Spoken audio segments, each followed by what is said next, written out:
Hello again. It is perhaps a debatable point whether large-scale immigration to this country is a good or a bad thing. I say this because although I think it a very bad and damaging process, there are others who claim that it enriches my country. I feel, and so do many others who were born here, that we have probably been enriched enough for the time being. What is not debatable, and is absolutely certain, is that immigration is still increasing and that the numbers of people coming to this country are rising rather than falling. On December the 14th, 401 illegal immigrants arrived in 8 boats, and 3 days later, 350 arrived in 7 boats. About this, there is no dispute, and I give a link in the description to this video so that viewers can check the figures for themselves. On a somewhat longer timescale, the net increase in this country's population in the year up to June 2022 was over 500,000. These were chiefly legal immigrants who came to this country to take up vacancies at universities or jobs which were waiting for them. Of course, it might be argued that since many of these people are students, then they'll be returning to their own country at the end of their course. But they are under no obligation to do so. Extending their visas is a simple and routine matter. Besides, even if they all returned to their own country, they will be replaced by others. This is why the population of the United Kingdom is constantly rising and never falling. The difference between immigration and emigration over the last 25 years is that there is always a net increase in immigration.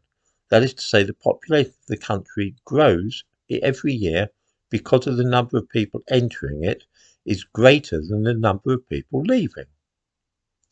So, of course, some people come here for a year or two and then leave, but others arrive and do not leave. The population is always rising, driven mainly by immigration from abroad.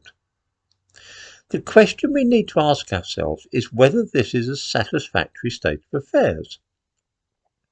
I have in the past been accused of stirring up racial hatred by talking about this subject, but I don't see that at all. Obviously, if the National Health Service is expected to cater for another 500,000 people in the space of just a year, that will place an extra strain upon it. This will be the case even if some of those 500,000 people have come to this country to work as nurses. They will still need GPs for themselves, won't they? It will still be the case that 500,000 extra people will have to be added to the lists of general practitioners in Britain. 500,000 more people will require dental treatment. 500,000 more people will need somewhere to live. I cannot for the life of me see why this is such a tricky concept for some people to grasp. This is quite independent, by the way, of ethnicity or race. Those extra 500,000 places on GPs lists and the waiting lists to get appointments with dentists will be the same regardless of where those people are coming from. It does not make any difference if they are from Africa or the Ukraine, Australia or India. It is the huge numbers which are the problem, not the colour of these people's skin. That is why it's absurd to accuse me of racism for drawing attention to this matter. As the new year approaches, we might perhaps consider this as a pressing problem.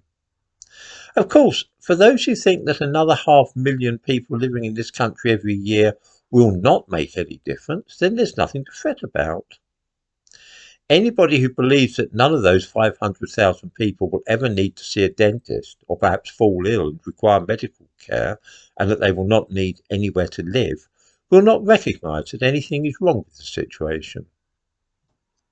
For the rest of us, though, who might be finding it hard already to find an NHS dentist or to get through to our doctors or who face ever-lengthening waits for hospital appointments, there are serious questions to ask. Questions such as, what happens if this carries on for another few years? Suppose that the overall population of this country rises by another 500,000 in the coming year, and in the year after that. Will the health service really be able to cope with an extra 500,000 patients every single year? I do not see anything at all racist or xenophobic about asking such a question.